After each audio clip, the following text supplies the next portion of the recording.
G'day legends, g'day superstars, Peps here with a massive round 13 tips for a cracking week of AFL football, and it's all kicking off Thursday night at Marvel Stadium. We're looking at the Western Bulldogs versus the Hawthorn Hawks. The Doggies have had the week off, and the Hawks were absolutely embarrassed last week. Nothing to show for what they served up, and I think it's going to be a similar type of setup going into this Thursday night's game. The Dogs are playing really nice football at the moment.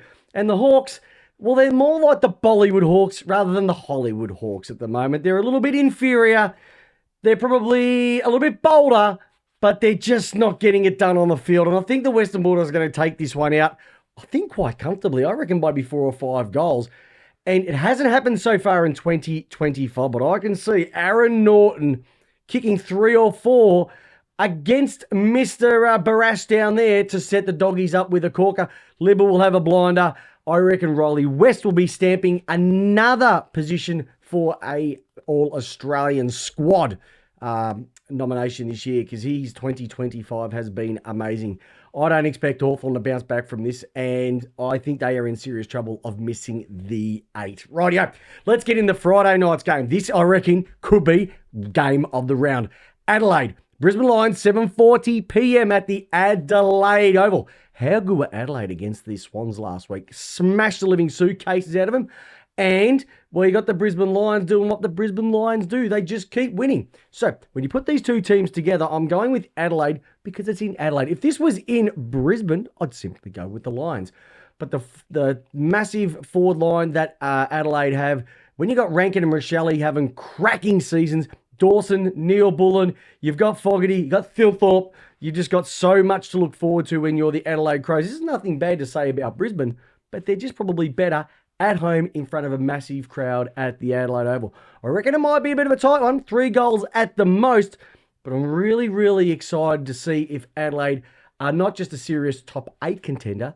If they win this one, they are a serious premiership contender. I mentioned that the Burgess effect has had big things against this team, and I think Nix is coaching really well, and I'm really liking what Adelaide is serving up at the moment. All right, Saturday games. Richmond versus Sydney, 1:20 p.m. at the MCG.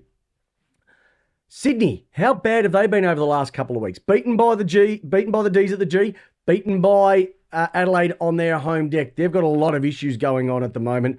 And until some reinforcements come in, I don't think that they're much of a chance at all. To the point, I have got lots of confidence with the way that Richmond, their rebuild in space of 1 year has been exceptional. It's taken over many teams. I think they've taken over North. They've taken over West Coast. I would even say they are as far as, I'd even go as far as maybe going Essendon. And I think even St Kilda, just with the quality that they've got going at the moment. And so from that perspective, I think Richmond will cause a semi-upset, because I think a lot of people think that Richmond can actually take this one out, and they actually will. They'll do it very nicely on the MCG. I reckon by maybe 2 or 3 goals. Get another win, and just goes to show that the Adam Uze factor is a real thing. Their young players are really exciting, and having that older generation around them is just bringing that development forward a lot quicker. And the Swans, until they can get these players back, I just think it's going to be another weekend of misery for them. All right, this is another belter of a game. GMHBA Stadium, 4:15 p.m. We're talking about Geelong. We're talking about the Gold Coast Suns. Now, if you think about last week's game, it was a pretty competitive one over there in WA with West Coast versus Geelong. It took a number of quarters to get into it, but Geelong did run away in the back end. Bailey Smith had an absolute corker, having a magnificent season there for the Hoops.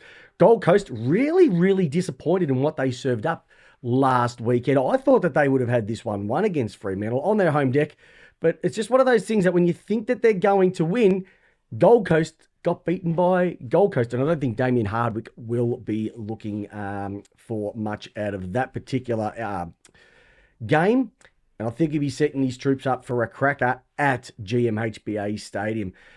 This one, I think, will be a corker. I think that there's plenty of weapons on each end. I think the midfields go really nicely against each other. The two defences go against each other nicely as well too. Where you've got Jeremy Cameron, you've got Ben King down there. They've got some options running through that forward line as well too. So does Geelong. I'm going with Geelong only because it's GMHBA Stadium. It's a very, very unique ground. And unless you can really stop their run and bring them towards the middle a little bit more, if you play the game towards the wings, because they are quite straight, it can get you lost. I don't think Gold Coast have got that one nailed down. And that's why I think that they'll actually lose this one. No more than probably 2 goals. This is going to be a really tight weekend of football so far, as you can expect.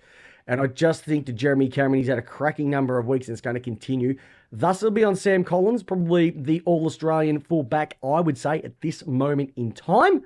But stranger things have happened. Will he get off the leash? If you can control Cameron and you can control Stengel, I reckon you're a massive chance to win it. So it's going to be Cameron versus Collins to see who wins this one. I'm going with Geelong. Right, GWS versus Port Adelaide. 2 teams really, really disappointing as of the last number of weeks. GWS, what did they serve up last week against Richmond? They stole victory from the jaws of defeat so well last week. Port had the week off, but they've been average. The handover hasn't worked. Does Kenny need to stay? Does Kenny need to go? If you talk to the co-host with the most, Jamie the J-Dog Wallis, he will say that Port Adelaide need to make the change now. This one is in Canberra, and so I'm actually going with GWS to take this one out. They're probably the better team. They've got the better complement of players on the deck, even though they're not going at their full 100 tsunami self. I still think they're going to win this one. And Port, just another week of misery coming their way. I think they need to pull the trigger on Kenny sooner than later. Sunday, 3:20 p.m, North Melbourne versus West Coast. Now, this one is in Bunbury in WA because North have sold this game. So if this was at Marvel Stadium, I would say that North Melbourne should take this one out. But because it's in Perth, I just think West Coast are going to win this one. West Coast are going to get their second win of the season. I reckon it'll be a tight game for many, many quarters. I'll probably go down the last 10 minutes this game. But I just think because of the North Melbourne travel factor, they haven't been playing too well. And West Coast have started to get some zhuzh, you'd have to say, over the last number of weeks. Reed's playing better football. Oscar Allen kicking 4 last week is going to have some lead in his pencil.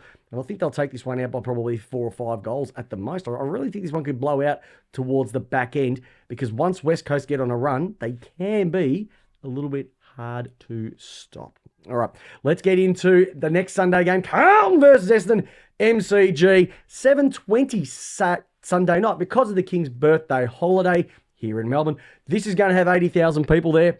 It's as simple as this. Whoever loses does not make finals. If Carlton lose this one, they're done completely for season 2025. And Graham Wright will have some big decisions to make heading into the back end. Will they move Curnow or Mackay on with someone like Sam Walsh? I would say if you're going to trade anyone, I'd be looking at Jacob Wiedering because I think he's the most valuable player they have and the one that they get the most currency for.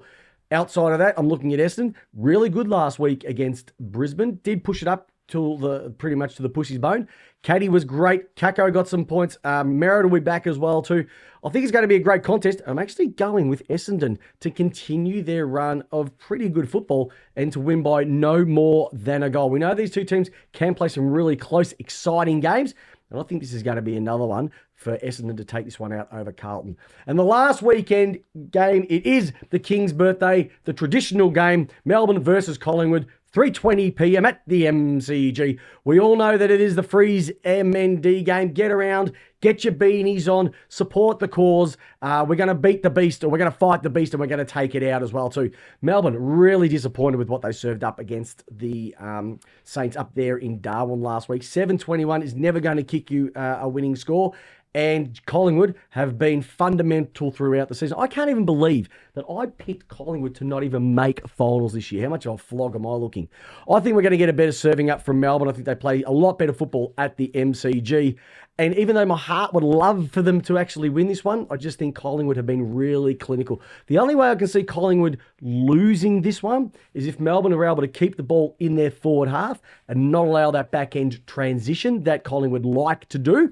If they can do that and not get caught out the back like the Saints did with them, they are a chance. But I've got to go with Collingwood, maybe by 4 goals, probably putting a nail in Melbourne's season. But if Melbourne do win this one, it just goes to show that anything can happen. That means St Kilda and the Dockers have the week off for the massive round 13 round of footy. Make sure you join J-Jog and me Chris Pepper, the host of the Lace Out podcast every Monday, 8 p.m. here on YouTube and our Facebook page. And if you haven't, do me a favor if you can. I'd love you if you could actually hit the subscribe button, because our last Footy Tips video, 87% of viewers weren't actually members of the channel. And so the more people we have, the bigger guests that we can get on board, and more importantly, the better content we can provide. Hope your team wins. And like I said, it's tipped out. That's how you want your tips.